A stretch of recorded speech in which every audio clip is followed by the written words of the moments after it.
What's up, guys? Welcome to another episode of Get Real Bass Fishing. Today we are doing a big walkthrough through everything I have for surf fishing. We got the fall run coming, the end of summer, and it's about time for us to start stocking up on gear for this fall run. And I want to talk about everything I have here. I've been getting a lot of comments lately about talking about what I have, what I use, how I prepare, and I've been getting a lot of comments telling me what I should also prepare. So this is what I have, and this is what's going into the fall run. Hope you guys enjoy this video. The next couple videos are going to be tackle talk to finish off this month and get September rolling. So let's dive right into it. This is probably going to be a long video talking about everything. I'll try to make it as short as possible, but let's go. So as you guys can see, I got 4 rods here. I don't use all of them. Most of them are just backups or used for specific needs. Like this right here, this is a 2-piece 12-footer. I don't use this very often at all. If I use this, it's for bait fishing, throwing out big weights, 5 to 6 ounce weights, or even bigger. This like a 12-footer. Come on, this is a beast of a rod. I don't need to use this for surf fishing, for stripers or bluefish necessarily. I mean, maybe out in Montauk or the Cape, but I'm not using this very often. You can't see any reel on here. That's because the reel I have on here is actually a backup for my main rod, which I have inside of a backpack. We'll talk about that later. So I have a 12-foot rod just in case. It's a backup and it's a big beef stick.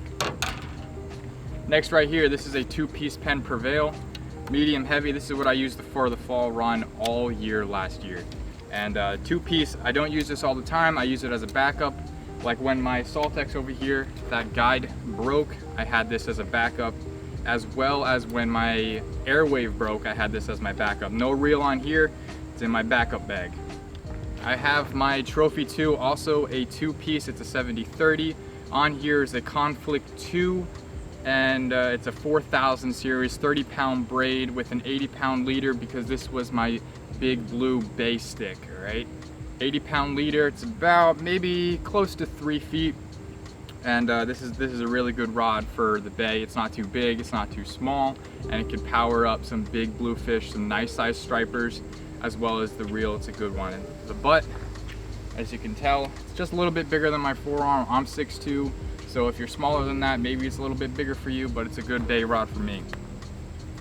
That's my rod and reel right there. That is also it could be used as a backup for fishing some jetties, but I prefer using a bigger rod for the jetty as opposed to an 8-footer. All right, those are my 3. Now we go to my main rod. My main rod is actually a 10'6" Saltex medium heavy 70-30. That means 70% of the rod is 1 piece and 30 is the rest, and the first 70 is all the guides. So you don't have to match up the guides at all, and it has way better action than the 2-piece split down the middle. Anyway, this is my 10-6. I have currently on here, I have 30-pound braid with an 80-pound leader. I do have right here, this is always with me now, is a spool of line. Not necessarily this one, I just got this one in the mail because I'm switching out 30-pound to 50 so I can fish the rocks at Montauk and possibly the Cape. I just don't want to lose any lures or fish in the rocks if I can't get down as deep in the rocks right on the surf. But I have a Saltex 4000 on here. It's a good setup with this really thin, light Saltex. Most rods are a little bit thicker than this, a little bit bigger, so maybe you want to go with a 6000, but my 4000 is working fine. It's a sealed reel and it's doing great. Anyway, to match this, I always have line on me. This is 50-pound Power Pro. Then I got a spool of 50-pound casting Fortis. Let's move on. A lot of you seem to be really concerned about my footwear. In every single video you can go down and you see that I have to get corkers, and in the comment section of all my videos I have to get corkers. Corkers. They got the spike bottoms for the rocks, the slimy rocks and all that. I've had corkers for a very long time, and in most cases the videos that are getting these comments, I'm wearing my corkers. So everyone knows I have my corkers, got them on Amazon. Just like everything I'm going to be talking about, I'll put the link below. They are Amazon affiliates, so if you want to help support us in some way, we do make a little bit of commission, not much, but a little bit on the sales when you go through the links. But I have my corkers, guys. I really do. So get yourself a pair of corkers if you're planning on fishing jetties and rocks. Most cases you need them, some cases you don't. Like shinny, it's flat rocks. Most of the time it's dry. You don't really need corkers unless you're going down into the rocks right on the water. But get yourself a pair of corkers. One thing a lot of people don't actually think about when it comes to fishing, especially the surf, is a log. I got this recently. I started writing down everything about every single fishing trip, whether I was catching fish or not catching fish. I got myself a log and it's always with me. That way I can check temps and whatnot and write it down. So next year, come the same time, I have a log telling me what the fishing was like the year before this time, what the tides were, temperatures, water temp, weather, whatever it might be. I have a log, that way I know. Get yourself a log. It takes 5 minutes out of your day to write down what happened that day. Another thing I see a lot of people kind of make fun of guys for using are gloves. I don't see the reason why to be making fun of people. Gloves are great. One, they keep your hands warm in the colder weather, and two, when you have to pull up a fish in the rocks or whatever and you have 30-pound braid, that's kind of thin braid. You don't want to be pulling up and then have a fish freak out and end up cutting your fingers. I've had that happen. So I have 3 pairs of gloves on me at all times. One is in my backup bag. I have these work gloves and I have these work gloves. These are actually dive gloves, so these were a little bit more expensive than gloves would normally be. I always have gloves with me at all times, just in case it's colder, or if the big fish are in, I want to grip them nice in the cold weather. With cold, freezing, wet fingers, it's a little bit harder to grip fish, so always have some gloves on you. I always get the question, like, what waders do I use? Back in the fall, I was just getting into surf fishing. I didn't want to spend a couple $100s on corkers and waders and whatnot, so I got a $35 pair of waders, and they lasted the entire fall run and the beginning of the spring, and until it started getting like dry rotted and ripping and tearing and going through from kneeling. So I actually have 2 pairs of waders now. I have neoprene waders to fit my corkers, so they're the stocking foot. These are for the cold, freezing weather that we're going to be having in the fall run. Like I said, everything's linked below. I got these for a good price. You go to a tackle shop, they're like triple the price as I got on Amazon, but these work really well. I used that in the beginning of the spring, and recently I got these frog togs. I'll put the link below as well. These are also stocking foot, that way I can wear my waders and my corkers with my waders. And these are breathable. They're not as hot as these neoprenes. So if you guys want to get something that's not as hot and cool down, these are good.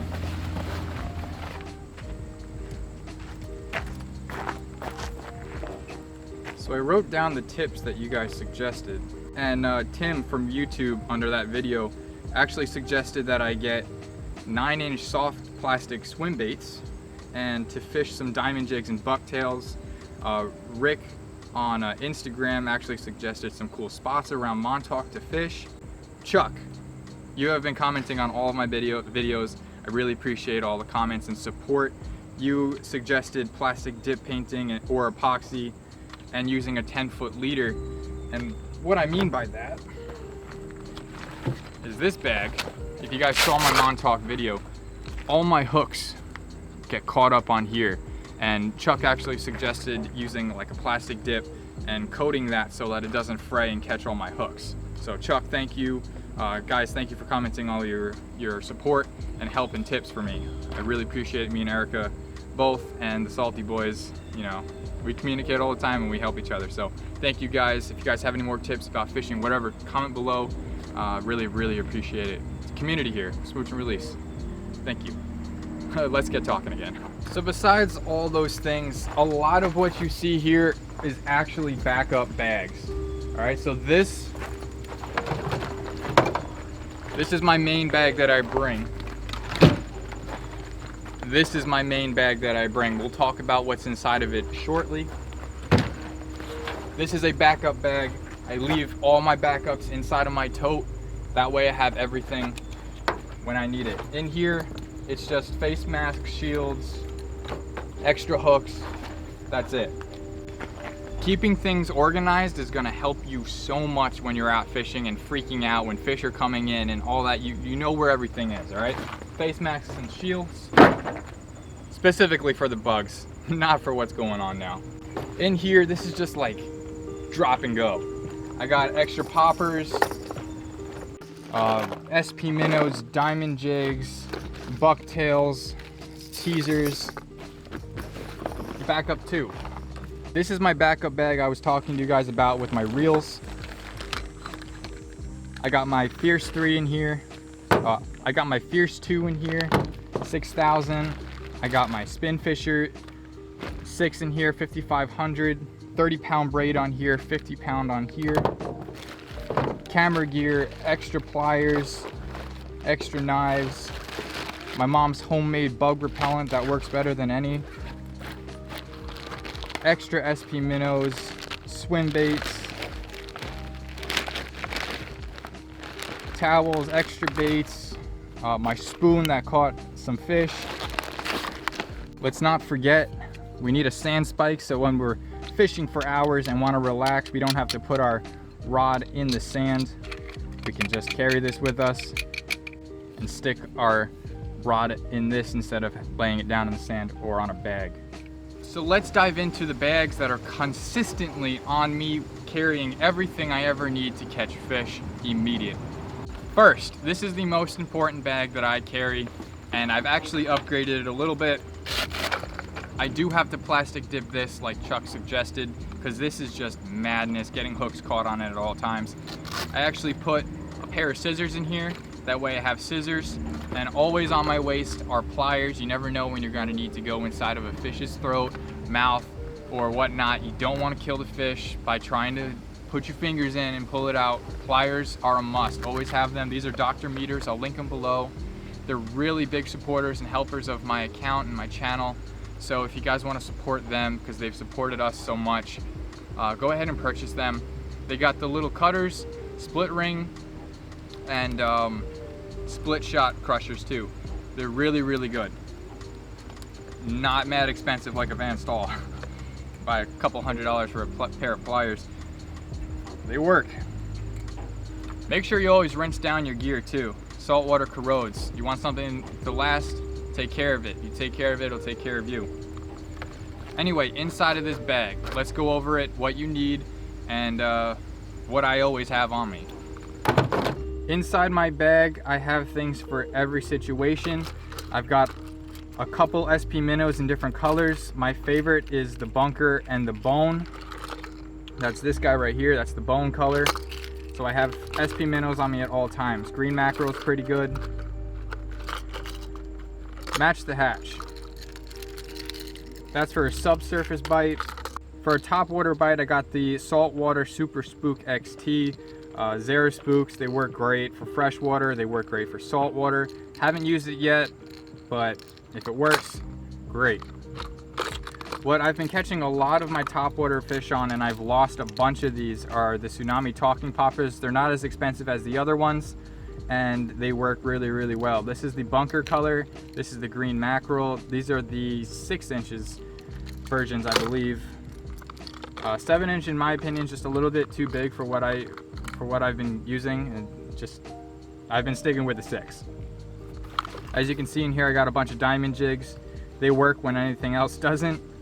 Most cases I have 147 in here, and the rest are A27s, whether they're in green. I'm colorblind, I'm saying that's red, but it's not as red as the other reds, so like, I don't know, maroon, burgundy, I don't know. Got some A17s in here just for different types of water current. If you need it a little bit heavier, you have the heavier one. If you don't need them as heavy, you got the lighter ones. Diamond jigs as well as bucktails. Bucktails work. Most cases I have 1.5 ounce to 2 ounces. Sometimes I'll have the 1 ounce. Got 1 ounce little guys for the little drifters, and then heavier ones just to get down. As well as jig strips. I always have jig strips on me for my bucktails. Just adds a little bit extra flair to them, as well as Carl's Amazing Baits swim baits. They work really well as trailers as well.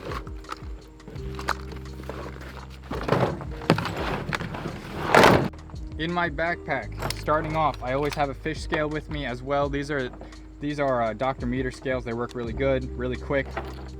On, off, pound, works great. And I got the grips just in case we need to grip the bluefish or stripers. I don't want to put things through the gills. I hate putting these through the gills.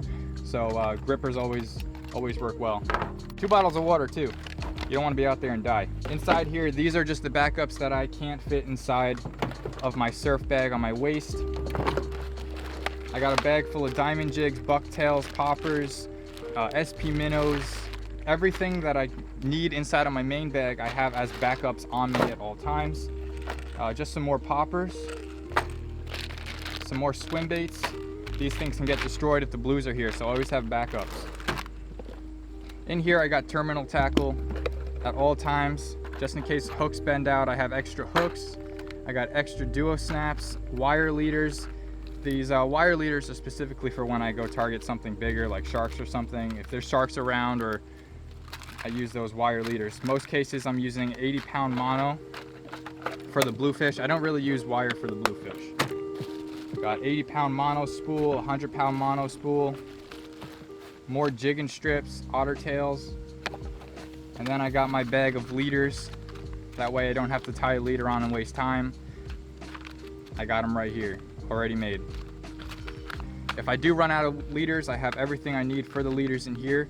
The duo snaps, swivels, and the split rings. As far as making the leaders, I have these made with the barrel swivels. A bunch of you have actually suggested not using the barrel swivels as the tip of the leader. You guys suggested using the blood knot and just tying direct to the braid or the main line. And I'm gonna start using that, but I do have these as well, and I know that these can break the tips. I've experienced that multiple times, so I know that. Just gotta be a little bit careful with it.